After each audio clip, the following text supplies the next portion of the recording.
الحمد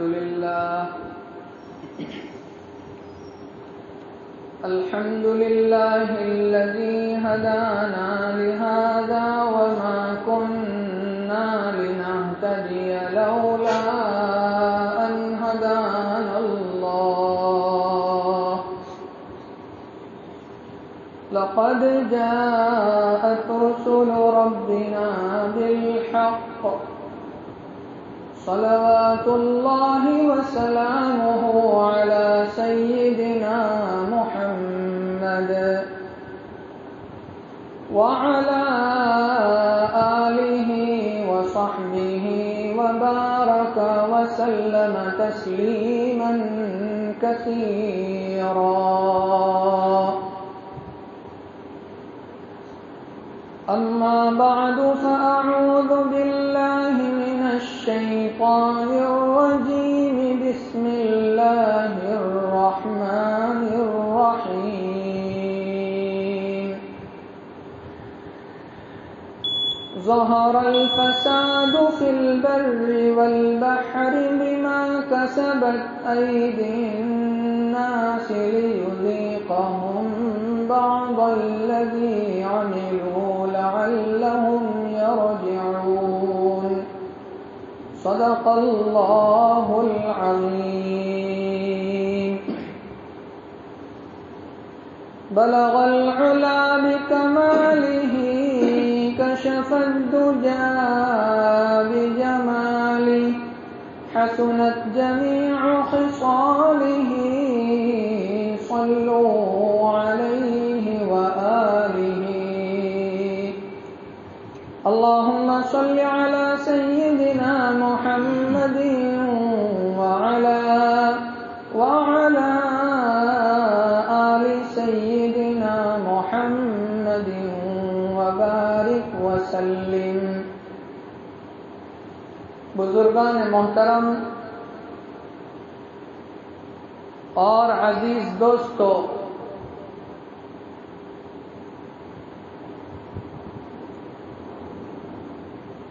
حق تعالی شانہ نے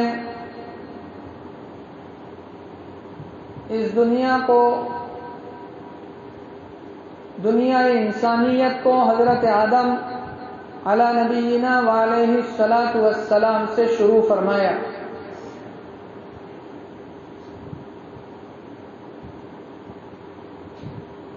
ابو البشر ہیں اور پیغمبر بھی ہیں، اللہ کے نبی ہیں. نبوت کا سلسلہ حضرت آدم علیہ الصلاۃ والسلام سے شروع ہو کر میرے اور آپ کے آقا جناب محمد الرسول اللہ صلی اللہ علیہ وسلم پر جا کر اختتام پذیر ہوتا ہے.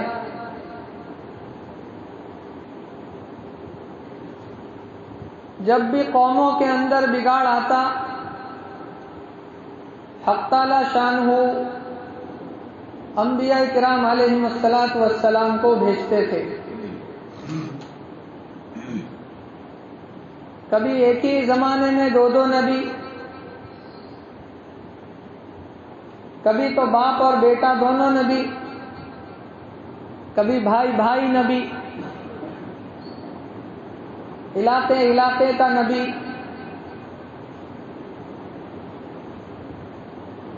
لیکن یہ سلسلہ جناب محمد الرسول اللہ صلی اللہ علیہ وسلم پر ختم ہوا. آپ جس دور میں تشریف لائے اس کو دور جاہلیت کہتے ہیں. جاہلیت کا زمانہ. دنیا کی سب سے بڑی بیماری بتانے والے بتاتے ہوں گے، لیکن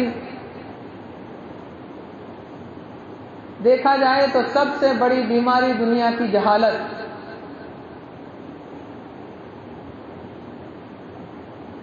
اور آپ جس دور میں تشریف لائے، جس کو دور جاہلیت کہا جاتا ہے، کتابیں اٹھا کر کے دیکھو تو گناہ کرنے میں کوئی کسر انہوں نے نہیں چھوڑی تھی.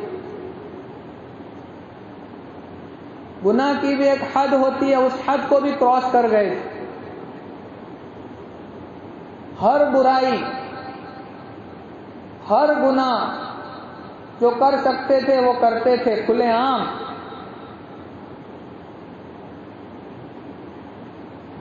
ایسے لوگوں پر میرے آقا جناب نبی کریم صلی اللہ علیہ وسلم نے محنت کی،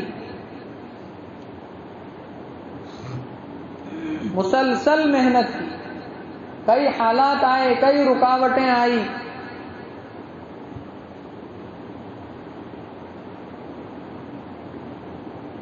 کام بند نہیں کیا، جاری رکھا. اگنے والے سورج نے پھر وہ دن بھی دیکھا کہ جس دور کو، جس زمانے کو جاہلیت کا دور کہا جاتا تھا، اسی دور کو پھر خیر القرون کہا جانے لگا. جناب نبی کریم صلی اللہ علیہ وسلم کی محنت کی برکت سے اور آپ کی محنت دلوں کے اوپر ہوئی. انسان کا دل اگر آپ قابو میں کر لو تو پورا انسان قابو میں آ جائے گا.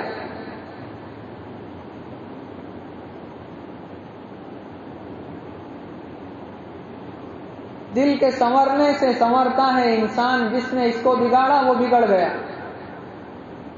حدیث کا خلاصہ بھی ہے کہ ایک ٹکڑا ہے جسم کے اندر، اگر وہ سدھر گیا تو پورا سسٹم سدھر جائے گا. یہ بگڑ گیا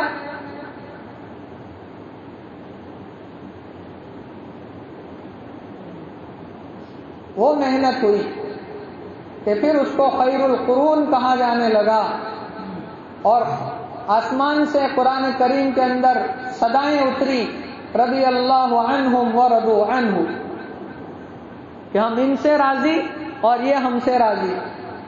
کلا وعد اللہ الحسنى، قرآن میں اللہ نے وعدہ کیا کہ میرے نبی تیرا ہر صحابی جنت ہے.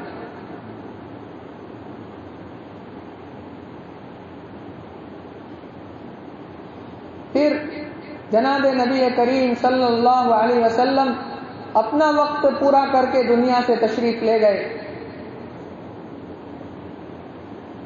اور آپ کے تشریف لے جانے کو تقریباً 1450 سال ہونے جا رہے ہیں. صحابہ کرام فرماتے ہیں کہ آپ صلی اللہ علیہ وسلم کو ابھی ہم نے قبر میں اتارا ہے، اور قبر میں اتارنے کے بعد ہاتھ کھنکھیرنے کے ساتھ دل کے اندر ایک اجنبیت سی محسوس ہوئی، ایک ظلمت سی محسوس ہوئی، ایک اندھیرا محسوس ہوا.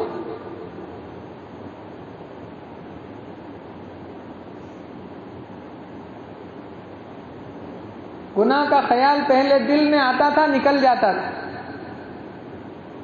جیسے جیسے آپ کے زمانے سے دوری ہوتی گئی،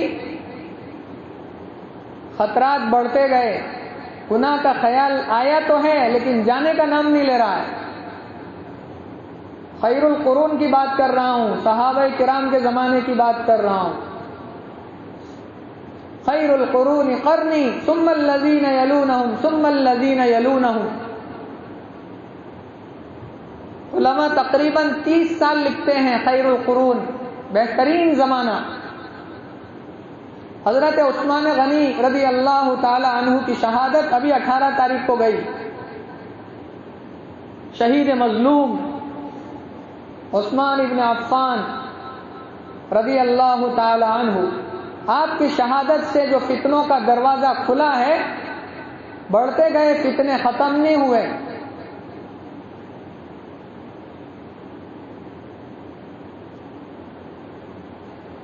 صحابہ فرماتے ہیں کہ خطرات بڑھ گئے نبی کے تشریف لے جانے کے بعد. اب آپ اندازہ لگاؤ 1450 سال بعد حالات کیسے ہیں. ابھی اس سے اچھے حالات آنے کی امید مت رکھنا. حالات بگڑیں گے، اچھے نہیں ہوں گے. میرے نبی صلی اللہ علیہ وسلم نے، آدمی دوربین لگا کر دور کی چیز قریب کر کے دیکھتا ہے نا، قیامت تک کے آنے والے حالات دوربین میں دیکھ کر بتا دیے امت کو. قیامت سے پہلے کیسے حالات آئیں گے، فتنے کیسے آئیں گے. مثال دی حدیث میں تسبیح جو ہوتی ہے نا، تسبیح کے دانے جس میں ہم تسبیح پڑھتے ہیں سبحان اللہ الحمدللہ، فرماتے ہیں اس کے دورے کو کاٹ دو تو اندر کے موتی کیسے گرتے ہیں، ٹپ ٹپ ٹپ ٹپ. فرمایا فتنے اس طریقے سے آئیں گے کہ ایک فتنہ ختم نہیں ہوگا دوسرا منہ پھاڑ کر کھڑا ہو جائے.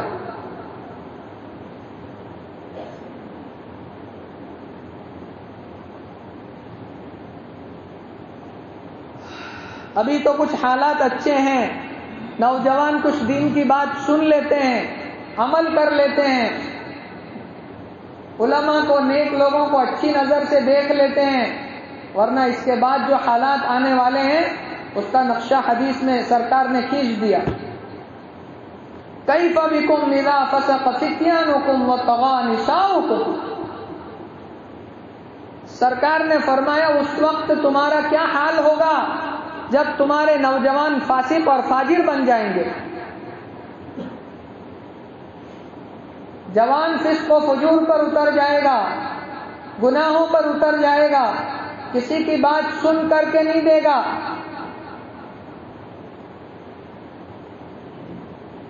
یہ جو ہاتھ میں آ گیا ہے نا موبائل، یہ اگر جوان کے ہاتھ میں ہے تو پھر جوان نہ باپ کو پہچانتا ہے، نہ ماں کو پہچانتا ہے، نہ استاد کو پہچانتا ہے، نہ چھوٹے کو پہچانتا ہے، نہ بڑے کو پہچانتا ہے. سب کی پہچان ختم کر کے رکھ دی.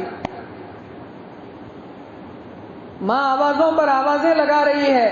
سرکار تو فرماتے ہیں میری ماں زندہ ہوتی میں عشاء کے مصلے پر کھڑا ہو چکا ہوتا فرض نماز کے لیے، اور میری ماں بلاتی تو میں نماز توڑ کر جواب دیتا کہ جی امی جان. اور یہ نوجوان موبائل میں ایسا مشغول ہے، ماں بو میں آواز پہ آوازیں لگائی رہی ہے، اس کے کان کے اوپر سے جوں تک رینگنے کو تیار. اذا فسق فتیانکم، تمہارے نوجوان فاسق بن جائیں گے. وطغى نساؤکم، اور تمہاری لڑکیاں تمہاری عورتیں باغی بن جائیں گی.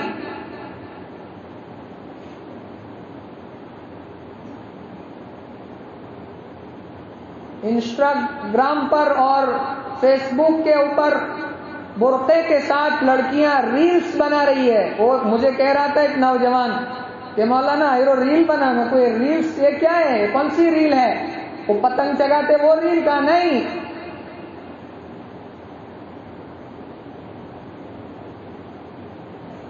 ویڈیو بنا کر کے ڈالی جا رہی ہے انسٹاگرام پر، مجھے تو بولنا بھی نہیں آتا. اور فیس بک کے اوپر مسلمان لڑکیاں برقعے کے ساتھ ویڈیو بنا رہی ہے، ڈال رہی ہے. تمہاری لڑکیاں تمہاری عورتیں باغی بن جائے گی. اپنے آنکھوں سے دیکھ رہے ہیں. میرے سرکار تو کب فرما گئے، حالانکہ وہ بہترین زمانہ، کوئی تصور بھی نہیں کر سکتا کہ نوجوان فاسق ہو جائیں گے. وہاں منافق کی بھی ہمت نہیں ہوتی تھی نماز چھوڑنے کی. ہم ذرا اپنے آپ کو چیک کریں، میری نماز کا کیا حال ہے.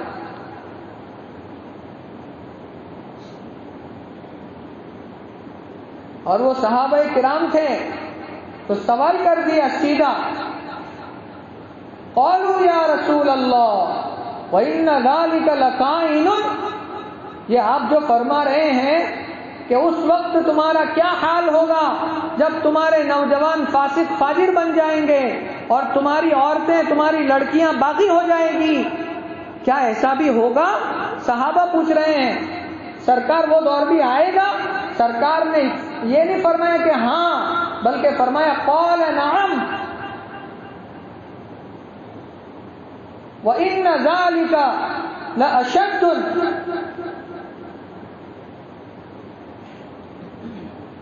سرکار نے فرمایا اس سے خراب حالات آئیں گے. یہ میں نے بیان کیا وہ تو آئیں گے، اس سے خراب حالات آئیں گے. ایک اور حدیث میں فرمایا، قیامت کی آپ حدیثیں پڑھو تو فرمایا کہ ہر گھر کے اندر ناچنے گانے والی ہوگی. اس زمانے میں سرکار فرما گئے جہاں ناچنے گانے کا کوئی تصور بھی نہیں تھا.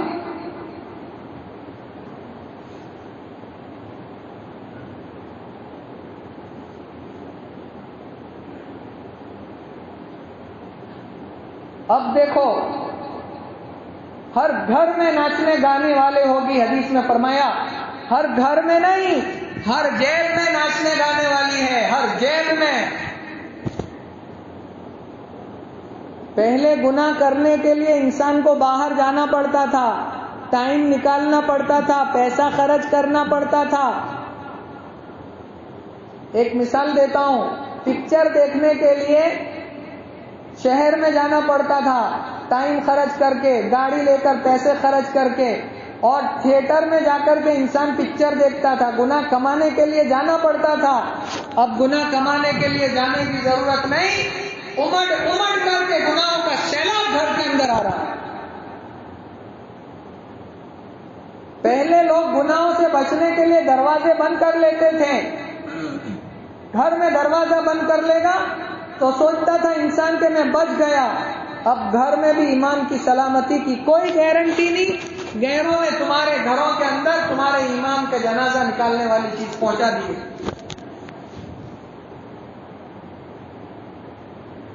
ہر گھر میں ناچنے گانے والی نہیں، ہر جیب میں پہنچ چکی ہے۔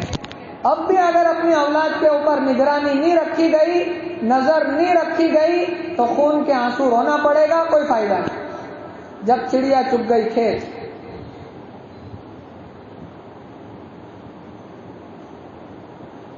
تمہارے نوجوان فاسق ہو جائیں گے، تمہاری لڑکیاں، عورتیں باغی بن جائیں گی۔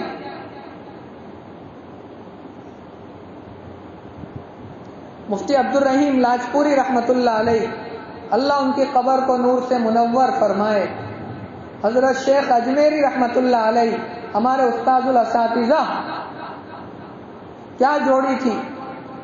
جنہوں نے دیکھا ہے ان کو پوچھو کیا نورانیت تھی ان کے چہرے پر، لیکن ہم مردہ پرست قوم ہیں، جب مر جاتے ہیں پھر ان کو یاد کرتے ہیں۔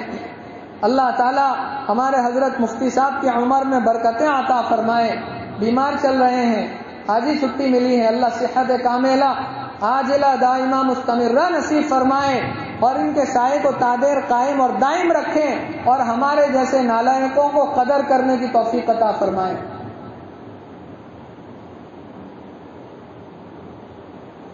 مفتی لاجپوری صاحب نے کیا اشعار کہے ہیں، بالکل فٹ بیٹھتے ہیں اس زمانے میں۔ حالات بتا رہے ہیں کہ حالات اچھے نہیں ہیں۔ خبر حدیثوں میں جس کی آئی، وہی زمانہ اب آ رہا ہے۔ خبر حدیثوں میں کب سے دے دی، وہ زمانہ اب آ رہا ہے۔ مفتی صاحب کے دنیا میں سے جانے کو بھی تقریباً 20-25 سال ہو رہے ہیں، 95 میں انتقال کر گئے۔ خبر حدیثوں میں جس کی آئی، وہی زمانہ اب آ رہا ہے۔ زمین بھی تیور بدل رہی ہے، فلک بھی آنکھیں دکھا رہا ہے، آسمان بھی آنکھیں دکھا رہا ہے۔ آپ دیکھ رہے ہو نوساری کی تباہی، انسان ترقی کر گیا، ذرا آنے والے بارش کے پانی کو روک کر کے بتا۔ رمضان میں لاکھوں کروڑوں روپے چندہ دینے والا انسان، اللہ نے پانی میں اتنا مجبور کر دیا کہ پانی کے اندر بیٹھا ہے، سیلاب ہے، بلڈنگ کی چھت کے اوپر بیٹھا ہے، لیکن پانی کے قطرے سے اللہ نے محروم کر کے بتایا تیری دولت اگر میں چاہوں تو تجھے استعمال کرنے نہیں دوں گا۔ پانی کے ایک قطرے سے محروم کر دیا۔ ایک کروڑ پتی انسان، لاکھوں پتی انسان چھت کے اوپر بیٹھ کر پانی کے لیے ہاتھ لمبا رہا ہے۔ اللہ بتا رہا ہے کہ تو ہوگا دنیا میں بہت بڑا، لیکن مجھ سے بڑا کوئی۔ میں چاہوں تو منٹوں میں روڈ پر لا کر کھڑا کر دوں۔ پانی کا جو دھارا لگاتار بہا 10 دن، آپ نے دیکھا کیسے حالات کر دیے۔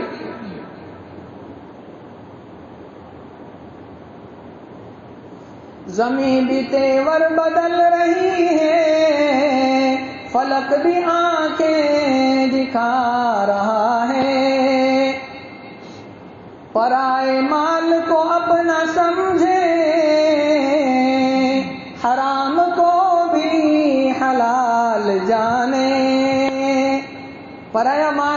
આપણા બાપનું જ છે, કઈ નહીં, થવા દો, જોઈ લે હું.